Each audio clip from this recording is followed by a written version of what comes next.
All right, it's good to see you all.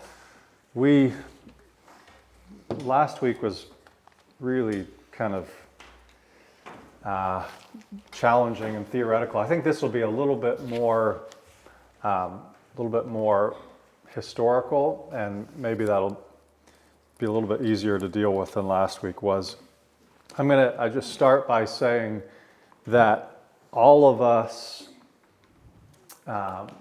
we all grow up in a particular culture, and every culture comes with a set of good things and bad things. No culture is perfect, and I think there's no culture that perhaps is without any glimpses of the image of God.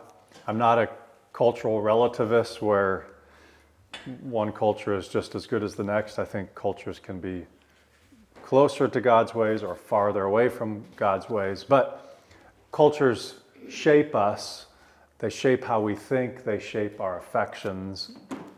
And we have a culture, right?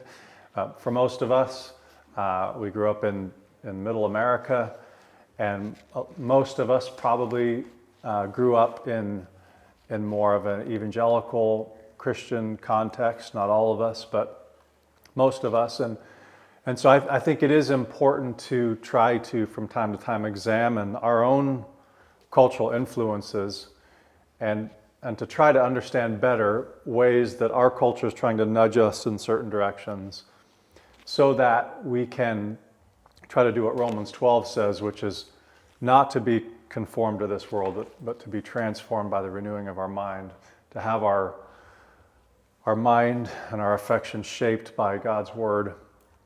And so one of the things I want to look at is what are the strengths and weaknesses of American evangelicalism.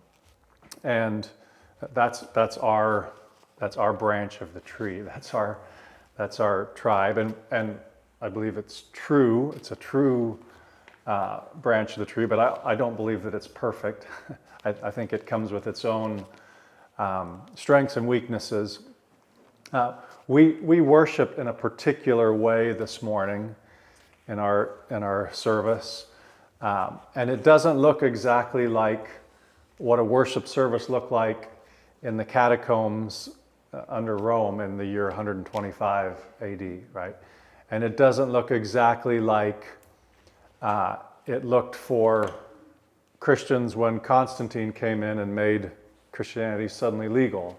And our worship doesn't look exactly like it did for Christians when Rome was collapsing, or when Western society was being rebuilt around the church. Or it doesn't look exactly like people worshiping right after the Protestant Reformation in 1525, and it doesn't look exactly like the Puritans worshipped in the New England wilderness in 1625, just after they landed. It doesn't look exactly like it looked in 1825, shortly after the American Revolution. So there's particular things that shape why we worship the way that we do. And sometimes we think about those things.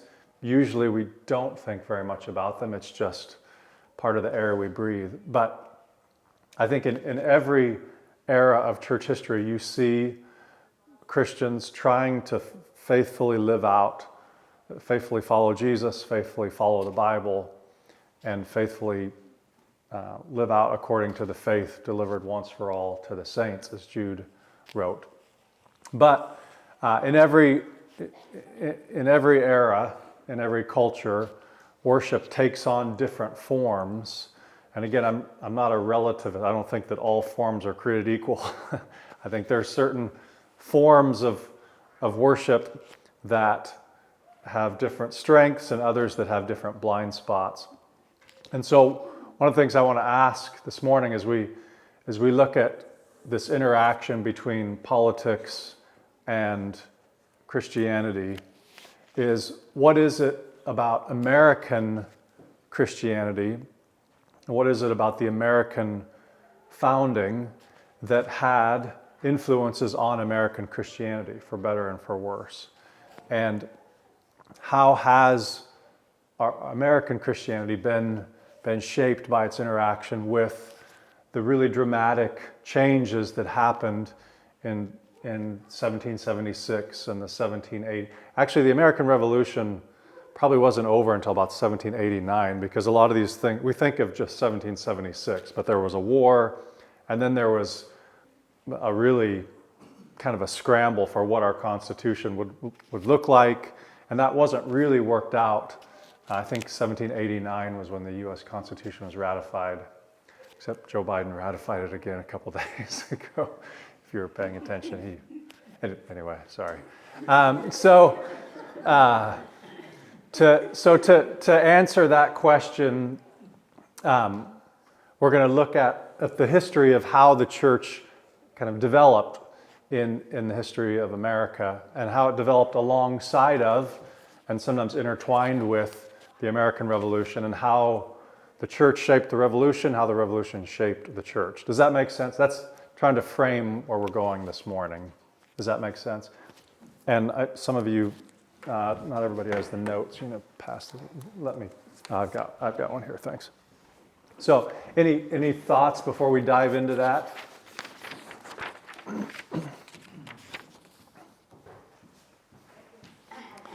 So I should say this up front too. I'm trying not to make this stuff up off the top of my head. I relied particularly on two books for a lot of what we're going to talk about this morning. One of them is written by Mark Knoll, who is perhaps the most respected historian in the world alive today on the history of Christianity in America. That's his area of specialty, is American Christian history. And he also is a evangelical believer. I really, really admire his scholarship. He's retired now. He was a professor at Wheaton for about 30 years. Actually was there when we were there. And then the other one, and again, this is a person who loves Jesus, but is also like a first-rate, world-class scholar of history. And then this book is called The Churching of America. This is probably the most well-regarded scholarly work on the demographics of American church history, the numbers. They did an enormous amount of research going back into church records starting back into the 1600s and trying to accurately measure church growth, church decline, church membership. And neither of I recommended a couple of books before that are really page turners. These are not page turners. These are not beach reads. These are kind of a slog. So I'm not necessarily recommending these, but they are really, really well researched, and they're going to provide a lot of the data for what we're looking at this morning. So anyway, I owe a significant debt to these two books. And actually, these gentlemen are also professing believers too. They were at Baylor. I'm not sure if they're still at Baylor or not. I think these guys are all retired by now. But so when historians or when religious historians try to measure religious commitment in a society, they measure it usually in three ways. And we're going to go from the shallowest form of religious commitment to the deepest form of religious commitment. And the most thin connection to Christianity is measured just in what people, if you put out a Gallup poll or a survey and you say, are you a Christian or are you a Buddhist or a Muslim, what do people self-identify as, right? So people might identify as a Christian but never go to church, not be connected to any kind of church. That's kind of the first level that gets measured. The second way that that people measure religious participation is people who are actually on membership rolls in church. Now, the E-Free Church, which we're a part of, is different than most churches. We have a lot more people attending than we have members, but most denominations have a lot more members than they actually have people attending. So these would be people who are on a membership roll at like this isn't meant to cast aspersions on anybody, but a membership roll at a Methodist church or a Presbyterian church, but they maybe only go for the baptism of a baby or a wedding or a funeral or Christmas and Easter, right? So that's kind of the second level. There is some formal connection, but not a regular attending. And then the third level, which people try to measure, is these are actual people who attend church regularly, basically on a weekly basis or as often as they can. So, and then a fourth category, which is just people who claim no religious belief whatsoever, no religious attachment at all. They would be what's now being called the nones in American surveys. So, does that make sense? Kind of these three. We're going to refer back to this quite a bit because when we throw out a percentage, you have to figure out which one of these are we talking about, right? So we're going to back up just a little bit this morning, back to the beginning of the American founding. So 1620, the Pilgrims came over on the Mayflower, right? And so for the first roughly 80 years, from 1620 to about 1700, colonial America, largely centered in New England, it was really, there was a pervasive Puritan influence on all levels of society, from the top of society to the bottom of society. Public education was started by Puritans, and it was unapologetically Christian. It was for the goal of teaching people to read their Bibles and for forming people morally, right, according to biblical principles. There was, in the 1600s, a formal, official, legal connection between church and state. Right? They did not have separation between church and state. They thought that was, why would you separate them, right? All things need to be under God's authority. So civil law, governmental law was grounded intentionally in biblical law. Actually, the Puritans mandated church attendance. You could get fined or go to jail if you didn't go to church. So this was pervasive throughout society. However, this intense situation did not really persist much beyond 1700. And the Puritans themselves struggled with, if we're requiring everybody to come to church, how do we know who's a genuine believer and who isn't? That was a big thing that they were constantly wrestling with, right?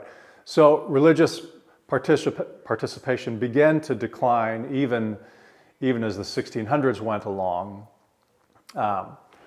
And even in the late 1600s, you had liberal theology already making serious inroads.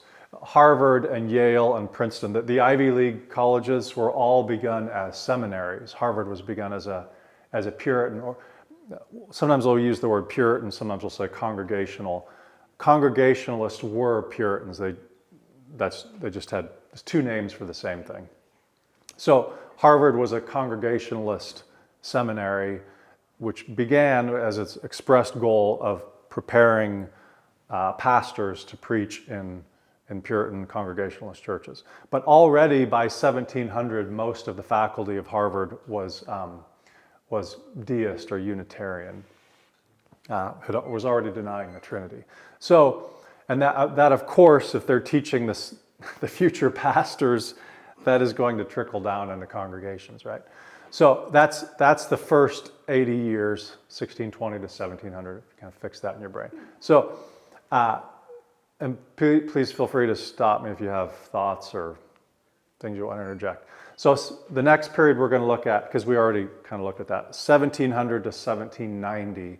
So this is basically the century of the American Revolution, right, leading up to the American Revolution.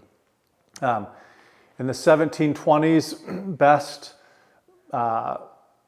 academic research shows that about a third of Americans attended church at least once a month in the 1720s. You might think that's low. We're going to talk a little bit about why some of those numbers seem low. But something happened in the 1730s and 40s. You may have heard this term, something called the First Great Awakening. And this was a series of revivals that began in New England. Probably the three names that are most closely associated with the First Great Awakening are George Whitefield, who was a British, well, they were all British citizens, but he was a man who came from England and began leading revival services, largely in New England initially, but throughout the eastern seaboard. Jonathan Edwards, who's probably the most gifted theologian America has ever produced, loved God and his word. Wonderful writings if you can read Jonathan Edwards. And then the Wesley brothers, the hymn writers, also were pastors. And there was a sense already that America was declining from its covenant with God, and there was a need for renewal and revival. And so a renewed emphasis on personal conversion of the heart, of personal piety, of holiness, renewed emphasis on the work of the Holy Spirit, regenerating human lives. Also, Puritan worship was sometimes thought to be fairly dry, and so there was a renewed emphasis on the emotional life in worship. So this is the First Great Awakening, 1730s, 1740s. Interesting that I was not aware of this until I was doing the study of this, but unfortunately, it seemed like the downstream effects of the First Great Awakening waned really quickly. In fact, it didn't actually add a lot of people to membership roles of churches or actual participation in churches. There was a little bit of a spike, but it dissipated pretty quickly. And then between 1740 and 1780, you see the sharpest decline in religious participation at any time in America's history, any time between 1620 and today. And I've got some graphs and charts to show you in a minute on that. The First Great Awakening, we're going to talk about the First Great Awakening, which was early 1700s. The Second Great Awakening, early 1800s. We'll come to that in a little bit. But the First Great Awakening led to people shifting. It led to the birth of new denominations and the shifting between denominations. But the net total of new people coming to church wasn't something that really persisted very long beyond the generation of the First Great Awakening. Does that make sense? So by the time of the American Revolution, church participation was actually at an all-time low. And in fact, if you look at America's history, let's say you started in 1620 with the arrival of the Pilgrims to today, the lowest point of church participation at any time in that, would be 400 years now, was in the decade of the 1780s, which is really interesting. In fact, considerably lower church participation in 1780 than in 2025 America. Estimates range from 17% of people to 20% of people going to church on a weekly basis in 1780. And then here's a graph. I don't know if you can see this clearly or not. This is 1630, and so you see a decline through. This would be the American Revolution right about here, and then we're going to look at this dramatic increase in not just a number of churches, but actually relative to the percentage of the population, right? So this is measuring percentages of people who are in church on a Sunday morning, right? So you notice it peaks 1950s-ish is when church attendance in America peaks as a percentage of the American population. It's at its lowest point about 1780, which sort of busts some myths that we have. But maybe not that surprising looking at some of the stuff we've been looking at about the American Revolution. Questions about this chart? And these different lines are different ways of measuring it. One of them is what denominations report. So the Free Church, if we were to report numbers of attendance to our denomination, right? Another one is measuring, well, anyway, they're using different metrics, but they're all kind of showing the same thing, which is religious participation sort of bottomed out in the late 1700s. And then after that, sharply rose through the Second Great Awakening, which we'll talk about in a little bit. Does this make sense? So in 1780, the Puritan church leader, denominational leader, you may have heard of his name, Cotton Mather, he said that not 1 in 6, I don't know if he was trying to be scientific about his numbers, but that'd be about 16%. Not 1 in 6 people in Boston attended church on Sundays, even though New England was still considered the most religious part of the United States at that period in time. He was complaining about the sorry state of church attendance in Boston. And then we've looked at this already, but by the late 1700s, you have skeptics like Thomas Paine, who were actually thought that there was enough cover that he could produce atheist pamphlets. You had deists like Thomas Jefferson and Benjamin Franklin, and then sometimes what was called at the time nothing-arians, which were people who claimed no religious belief or no religious affiliation. These groups are rising in the late 1700s. So one question to ask, that at least came to my mind, which is why did the dominant denominations of the 1600s, and those would especially be the Puritans / Congregationalists, and Anglicans were the other probably main established state established church in the middle colonies. Why did they go off a cliff so sharply between, say, 1700 and 1780? And we're going to look in part at that this morning. So, any guesses? You won't lose points for guessing wrong. But any guesses as to why it maybe went off a cliff? One of the reasons I believe that Puritans and Angelics probably dropped off during that point in age was the example taking Salem witch trials, which were happening. Instead of thorough investigation and looking into them, it was jumping to the conclusion of killing people who were practicing witchcraft and everything. Yeah, I didn't come across that as a reason that was noted, but that's an interesting idea. Yeah, Buck. I don't know much about the Puritans church hierarchy, but I know the Anglicans really had one. It's very hierarchical. Yeah. The Puritans were as well.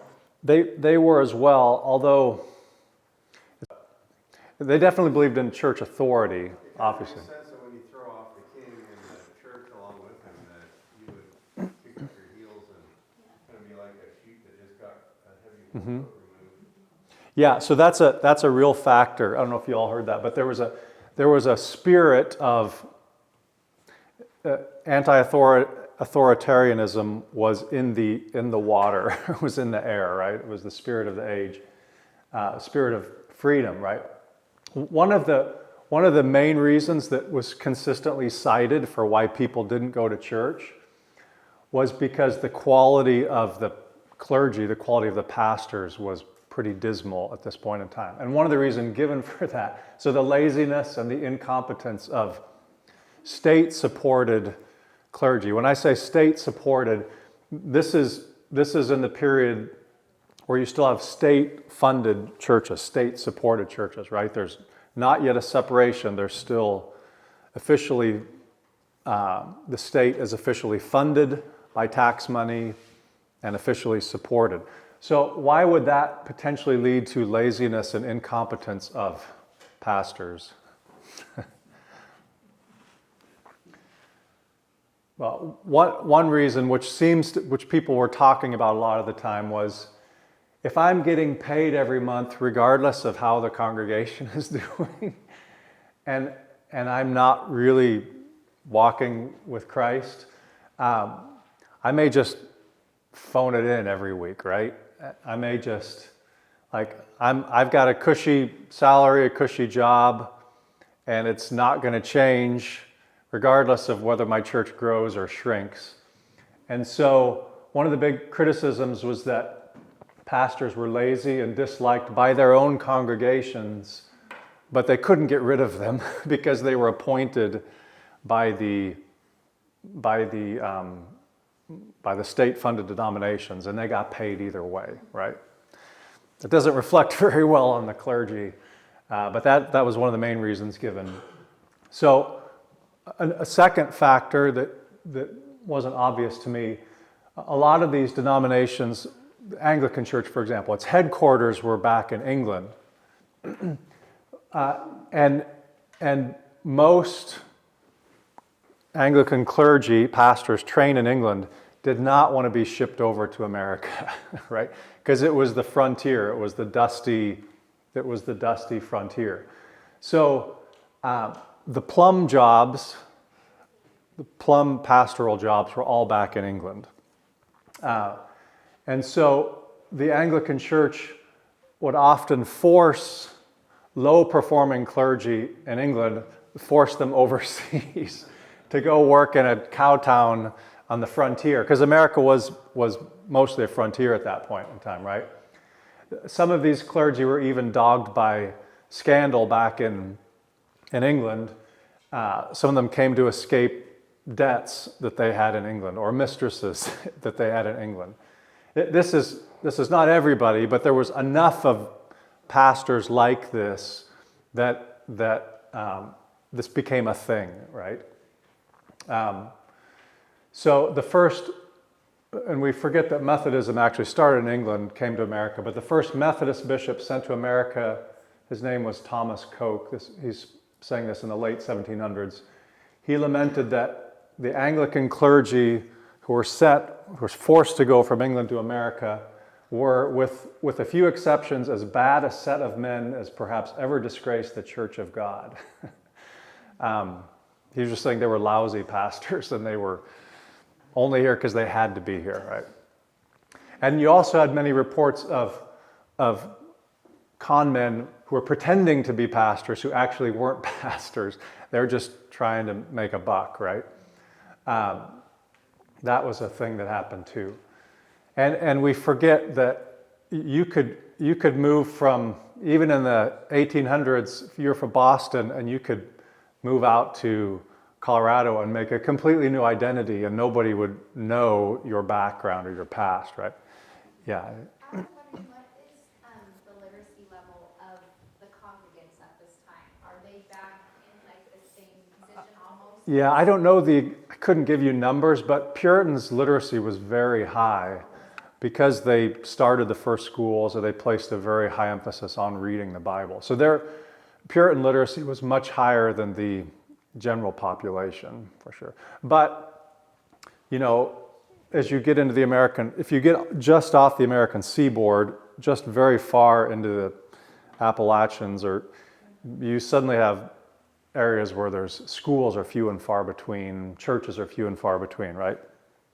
So that's the first factor that's most often cited, is the poor quality of clergy and pastors in American churches. The second one is this. It's sort of related to the first. if you watch a Western and it's centered in some town like Dodge City or Deadwood or Tombstone in the era of the cowboys and Indians, right? What do you think is the ratio of men to women in those towns? What's the ratio of saloons to churches? What's the ratio of schools to brothels, right? It's really skewed toward men. It's really skewed towards establishments that young, unattached men frequent, right? So in the 1700s, the American colonies were sort of the Wild West. They were the frontier. They were heavily skewed towards men, and particularly young men, often second-born sons or third-born sons, because the oldest son inherited the land back in England, so he's not coming over. It's the second son or the third son who's risking everything. He's not risking much to come over to America and seek his fortune, right? Or seek adventure. Lots of strangers, lots of transient people passing through. Not a very churchy group of people, right? That makes a lot of sense, right? So records show from 1770, these are immigration records, from 1773 to 1776, 78% of the immigrants from Europe to America were men, mostly young men. We think of Australia, but it was actually from 1718 to 1775, Britain and Ireland forcibly transported at least 66,000 convicted criminals to America to get them out of England and Ireland, right? That was a pretty good percentage at the time. They all went to Detroit and Chicago. Well, they went west, yeah. So, I mean, that's why Western movies are what they are, right? So this is a really fascinating statistic that kind of blew my mind. In 1780, 34% of all births occurred before 9 months of marriage, right? So a third of babies born were conceived out of marriage. And you had 17 to 20% of people going to church, which means that if you're a single woman, there weren't a lot of single women in America, but if you were more likely to be sexually active than you were to be going to church every week, by almost 2 to 1. That sort of messes with our categories a little bit. But when you think about the things that were going on, it's actually not that surprising. If you think of it as Deadwood, it's not that surprising, right? It wasn't all Little House on the Prairie. I always wondered Ma, they moved a lot. I don't know if you read those books, but I was kind of surprised Ma didn't go crazy. But that was sort of a sort of a transient life. Like every time you read a book, they're like living in a new state, right? But that was a significant part of how life was at that time. So a third factor in the de-churching of America throughout the 1700s was kind of what we think of today, which was a growing theological liberalism of the seminaries like Harvard and Yale. And we said as early as 1700, Harvard's president was unapologetically a deist. So they were already being influenced more by Enlightenment ideas than by the Bible. This is a quote from one of these books. They say, to the degree that church denominations rejected traditional biblical doctrines and ceased to make serious demands on their followers, they ceased to prosper. And then the churching they're talking about in the early 1800s, when this situation starts to improve, the churching of America was accomplished by aggressive churches committed to vivid otherworldliness, what our sermon was this morning, right? People thinking about heaven, not just thinking about land prospecting, right? Does this make sense? Okay, so, but here's something that's different today from 1780. While church participation in 1780, that is people going to church every Sunday, well, that was very low. They didn't have Gallup surveys then, but if you had taken Gallup surveys, people's professed belief in Christianity was still very high. You had very few people, like Benjamin Franklin and Thomas Jefferson were really small outliers. The vast majority of people still professed belief in God, professed belief in heaven and hell, a belief in the Christian God, and a respect of the Bible. That would have been higher than today, even though today church participation is higher than it was then. Men may have been hard drinking, gambling, skirt chasing hooligans, but they still would have largely expressed a belief in the existence of God. Atheism was still pretty rare, definitely more rare than it is in modern America today. Does that make sense? Okay. And prior to 1780, virtually all of the 13 colonies did have an official state-established, state-supported church. And the civil law, formal law, was still grounded consciously grounded in biblical law. At this point, public education was largely run by Christians on Christian principles, right? So that was different from today, right? Does that make sense? Okay, so virtually all babies, people may not have gone to church, but they still wanted their baby baptized or dedicated in a church as quickly as they could get it there, right?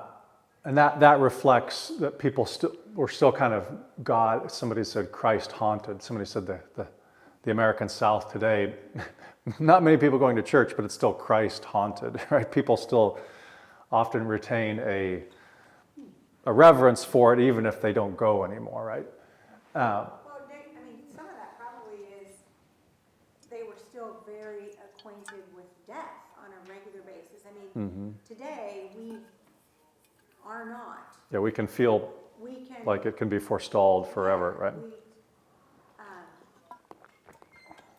Yeah, children were, well, the odds of a baby making it to 80 years old were pretty slim at this point in time. They buried a lot of children. Right. Yeah. And then even now, we've gone so far as to extend we're doing everything to stay as young as we possibly can for as long. To pretend that death isn't actually coming for us, right? And don't even, Right. people aren't even exposed to it anymore, that it's a reality, and so. Yeah, I think that's true. Yeah, but even, I might have had a baby out of wedlock, but I'm going to get it baptized because it might die, 50-50 chance it's going to die. I Right. want it to go to heaven. Right. So. Yeah. So all in all, the state of Christian religion was in pretty poor shape. A lot of people describe it as the low tide for Christianity in America at about the time of the American Revolution. So it's maybe not as surprising as we would have thought that some of the leading Enlightenment skeptics were hopeful that Christianity might die out altogether in America and lead to a rational secular state. Again, this wasn't the average man on the street, but this was the hope among some of the Harvard-educated leading intellectuals. So, at any rate, church attendance in America hit an all-time low during the 1780s. Estimates between 17 and 20% of people attending church regularly. About 33% of people had church membership, but only went on special occasions. But about 95% of people would have professed belief in the Christian God and the authority of the Bible. Does that make sense? What percentage of people attend church regularly now in this area? I do have those numbers. I don't have them yet. I'll have them in a couple of weeks. Yeah. I'd be surprised if it were 17%. I think, so there was a recent, they do a pretty good, I think it's the Pew Research Group, every 10 years does a pretty detailed religious survey. And I think Nebraska is on the high end. I think it's around 35% of people attending church. Kidding. They all walk, they must walk because there are Well, certainly I mean, no cars on the. Another question is, are people over-reporting? That's another question, is surveys aren't always as accurate No way. because sometimes people over-report their commitment relative to their actual commitment. So that's a separate problem, but it probably, that problem probably exists across all times and places, is the over-reporting. Yeah. But I don't know, we have 400 people here on a Sunday morning. Other churches, there's probably 1,000 people attending church in Central City on Sunday mornings. That's a third of the population. So that doesn't sound wildly off to me. Yeah. So this is sort of counterintuitive, but this is a quote from another researcher. It says, thus, in some important ways, America today is more religious, at least in terms of actual participation, than it was 2 centuries ago, and more participation than at any point between 1750 and 1930. This is more anecdotal, but 1770, Yale president estimated that 11% of New England's population was nothing Aryan, or that would have been a way of saying an agnostic or no professed belief. So then this thing happened, this really earth-shaking event thing happened called the American Revolution, and particularly earth-shaking relative to the church was the formal disestablishment of churches in America, right? The First Amendment, or the First Amendment to the first article of the Constitution says, Congress shall make no law regarding the establishment of a religion or the free exercise thereof. That was disestablishment. We're not going to have formally support church or state-supported churches, state-funded churches anymore. And as you can imagine, that was a real shaking and sorting for established churches. Some people who were not in established churches, like the Baptists, they were excited about this, right? Because they resented what they felt like was the favored, there was a favored position given to state churches, and they were not a state church, so they didn't love the state churches, right?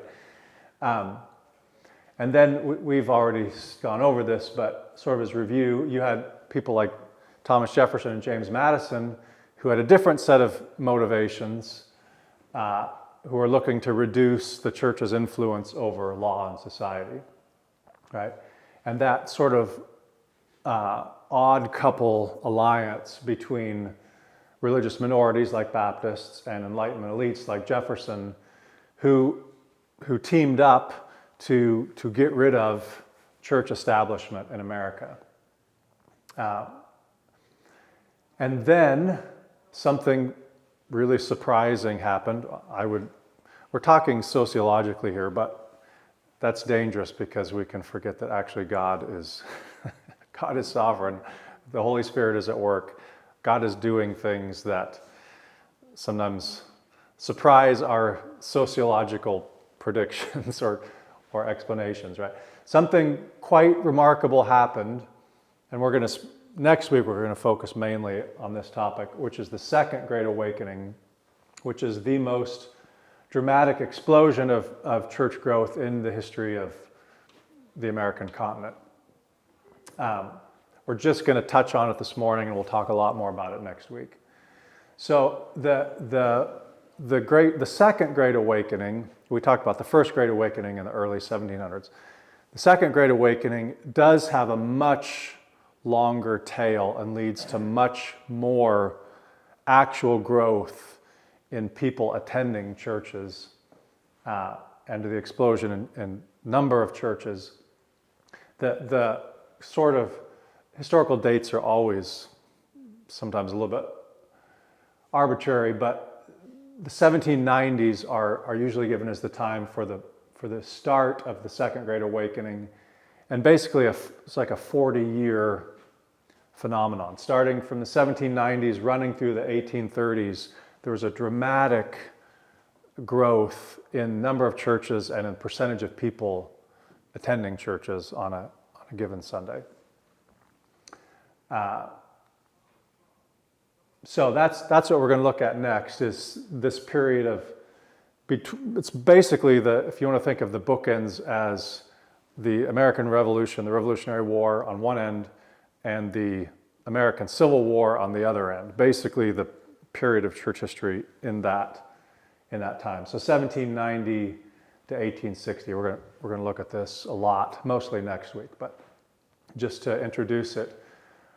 American Christianity changes pretty dramatically during this period.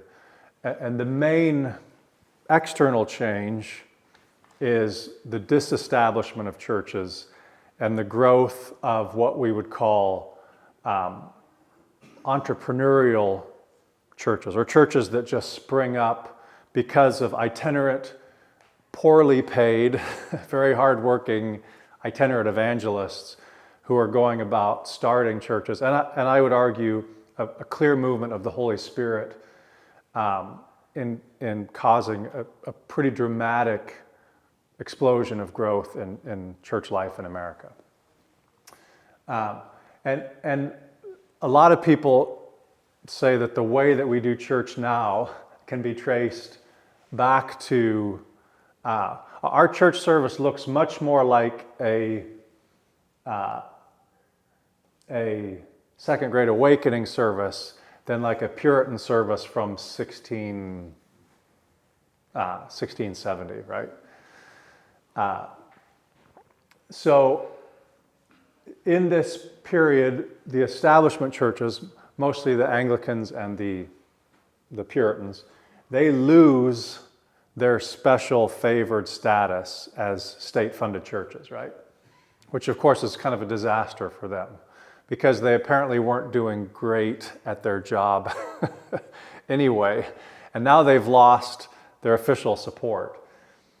And so there's a dramatic exodus from established churches and a huge growth in new churches, new denominations that appear. So some people call this, there's now a free market. I don't know if I love that term, but before you couldn't just go start, if you were in Puritan New England, you couldn't go start your own church, your own denomination, because the Puritans were going to try to squash you, right? And now those restrictions have come off, and so you have these traveling itinerant horseback evangelists and church planners, and sort of a free market, free for all, which leads to a dramatic growth in American churches. And these new churches are sort of upstart, sort of revivalist, sort of grassroots, much more targeted at working class. The Puritans had sort of come to be, this is just a phenomenon. If a church is very old, it's probably associated with more upper class people. If a church is new, it's probably got more poor people in it, more new converts. That's probably true most places, right? So the two denominations that dramatically grew out of this were the Methodists and the Baptists, especially the Methodists. The Methodists went crazy.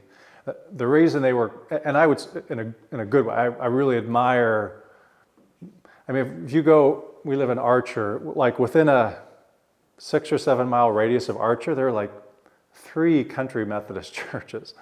They were a legacy of course, they weren't started in the early 1800s because there weren't settlers here yet. But the Methodists did a phenomenal job of getting out itinerant evangelists to the frontier, to places that were underserved, underchurched, with a passion for the gospel, for biblical, gospel-centered preaching, and they really thrived in this new environment. Sense? When did they go liberal? Well, they did eventually go liberal, right? And so could we.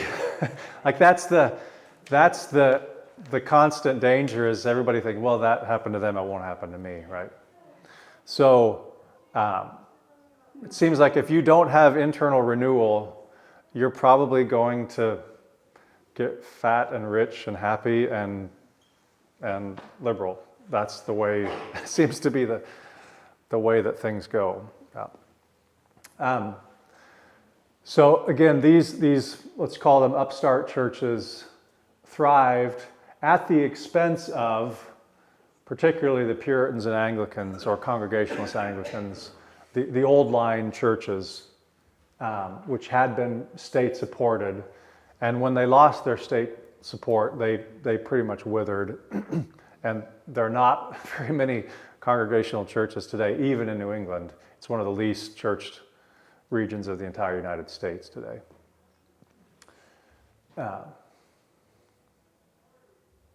So, again, I'm repeating ourselves here, but the official state-supported religion came to an end.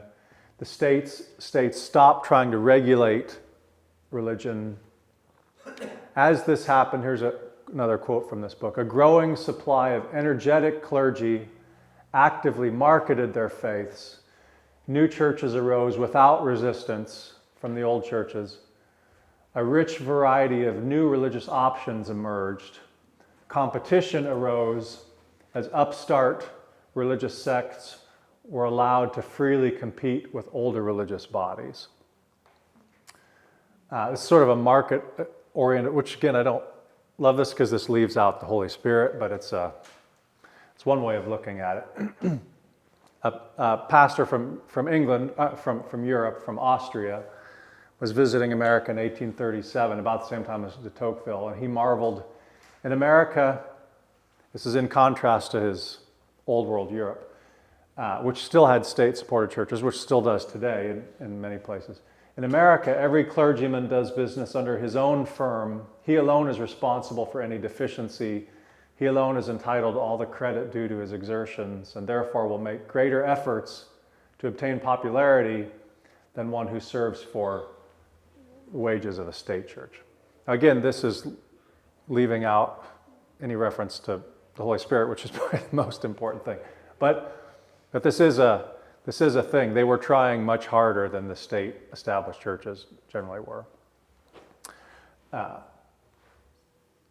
Another English traveler, tourist to America, wrote that back in England, the church being established by law, it forces upon the people parsons or pastors whom they cannot respect. Clergy in America are duly and amply rewarded for their diligence and justly respected for their piety, talent, and zeal, but who have no tenure, no guarantee to their job other than the will of the congregation, right? So I think this generally was an improvement in the church situation. I also want to look at, there are some negative aspects to these things, which we'll look at more next week. But it does drive the reason that our churches today look more seeker-sensitive, worship styles that are more like popular music than like traditional music. All of that was driven by this same kind of zeal for connecting with the working class and planning a lot of churches. Does that make sense? Kind of a revivalist style. Does that make sense? So I'll close with this. This freewheeling church growth climate also drew criticism, and I think sometimes legitimate criticism, from European observers who noted that America had an explosion of religious sects, an explosion of cults, many of these different religious sects at war with each other, many led by charlatans who are accountable to no one when their doctrine skidded off the tracks, or when a charismatic leader could lead people off like a Pied Piper into all kinds of craziness. That didn't happen so much in Puritan New England. It happened a lot. Most of the cults that we have in America today were born in this period. So that's some of the downside. There was not an emphasis on doctrine so much as just getting out the message of salvation, not so much doctrinal rigor or doctrinal catechism, teaching people sound doctrine. We just got to get it out, right? That's also kind of a legacy we have today from this period. Does that make sense? Okay, we're out of time. Final thoughts or comments or questions or?